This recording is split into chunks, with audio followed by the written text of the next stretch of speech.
আমাদের নবী রহমাতুল লিল আলামিনের মদিনা থেকে উম্মত দেখার জন্য এই কোটি কোটি মাইল দূর আসিয়ে ভিসা লাগানো লাগে না। আপনার বন্ধুর মোবাইল থেকে আপনার মোবাইলে হ্যালো শব্দ পৌঁছাইতে লক্ষ লক্ষ মাইল দূর তরঙ্গমালার ভিতর দিয়ে যদি 1 সেকেন্ডে বিজ্ঞান পৌঁছাইতে পারে, আরে বিজ্ঞান লাঠি মারে, বিজ্ঞানের কপালে ঝাঁটুর বাড়ি। রহমাতুল লিল আলামিন আল্লাহ পরিজার মর্যাদা, সেই নবীর চোখের পাওয়া, সেই নবীর তাওয়াজ্জুর পাওয়া, সেই নবীর জবানের পাওয়া, নবীর এই বৈশা তামাম সৃষ্টি নজর দিতে আল্লাহ নবীর 1 সেকেন্ড লাগে। এই কথা বল না কেন, ঠিক কি না?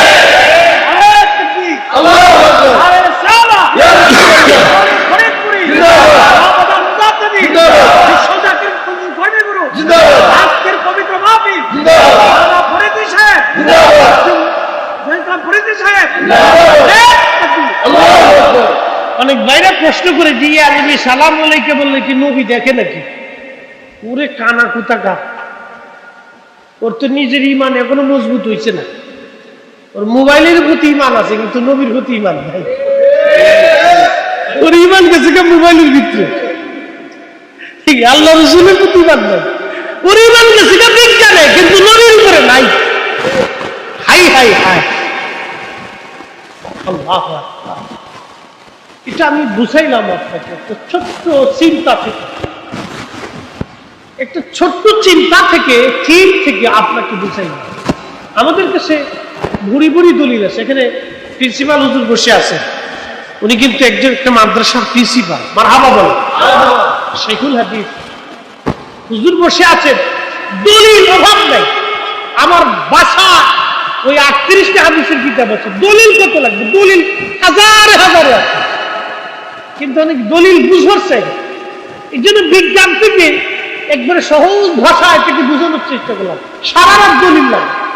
আচ্ছা, হ্যালো শব্দ নেই আমেরিকা পৌঁছাইতে 1 সেকেন্ড লাগে, কিন্তু আপনার চেহারাটা পৌঁছাইতে কয়দিন লাগে?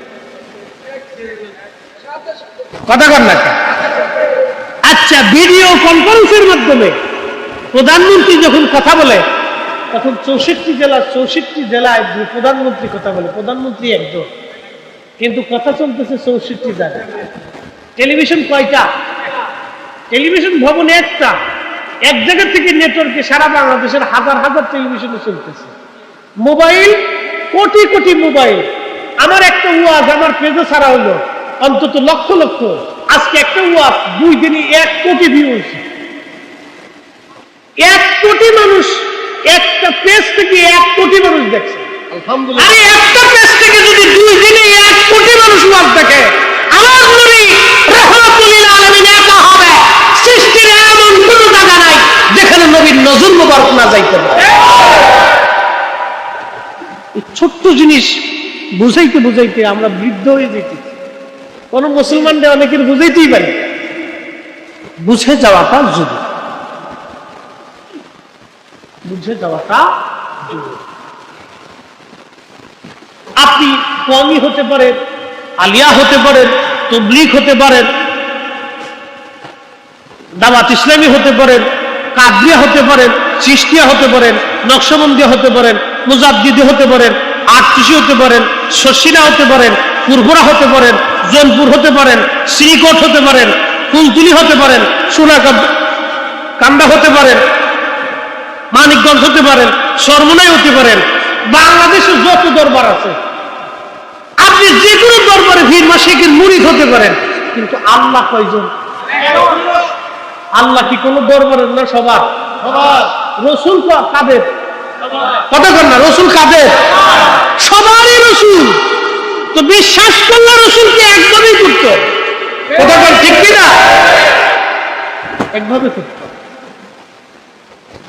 প্রিয় ভাইরা আমার, খুবই মনোযোগ দিয়ে শুনিয়া যান।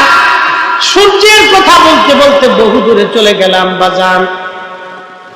বলছিলাম এই সূর্য আল্লাহকে সেজদা দেয়, শামসু ওয়াল কমার, চাঁদ আল্লাহকে সেজদা দেয়।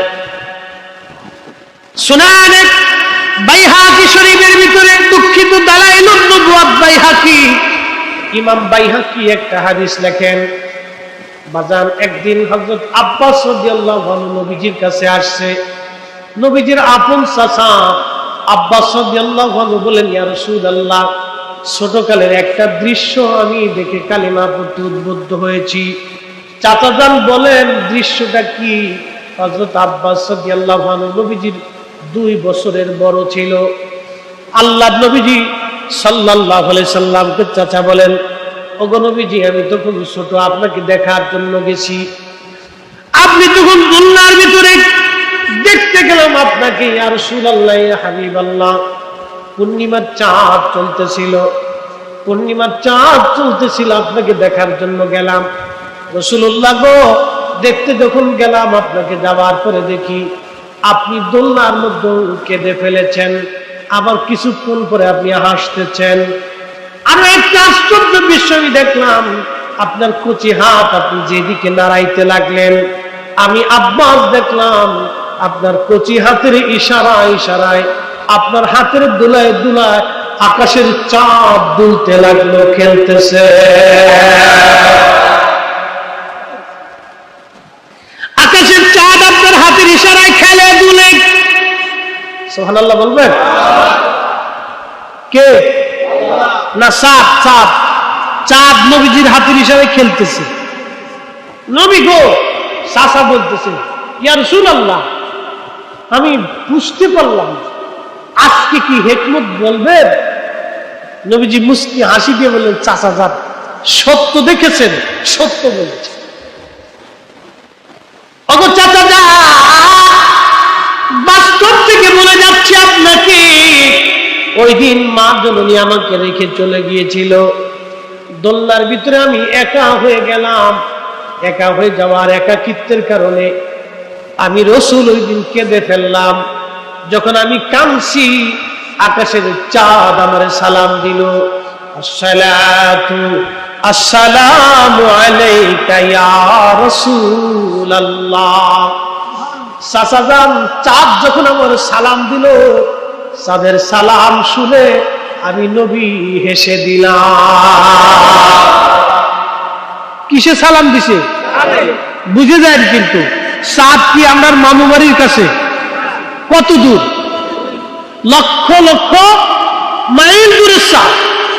এই চাঁদের সালাম যদি মদিনার থেকে, মক্কায় থেকে নবী শুনে, তাহলে আমার সালাম নবী মদিনার থেকে শোনার শক্তি নেই। আসতে করতে জোরে কোন আসেনি? বলার আওয়াজ ছেড়ে দিয়ে এখন আসেনি? এই কি বুঝে গেছে? রাজগুরু দলিল দেওয়া লাগবে নাকি? বুঝে গেছে? লক্ষ লক্ষ মাইল দূরের চাঁদের সালাম যদি নবীজি দোলনা থেকেই, মক্কা থেকেই শুনে, তাহলে আমাদেরও সালাম আল্লাহ রাসূল শোনার শক্তি, ক্ষমতা, বুঝে যা আল্লাহ তার রাসূলকে এই পাওয়ার দিয়ে রাখছে। কথা কম নাকি? দিয়ে রাখছে।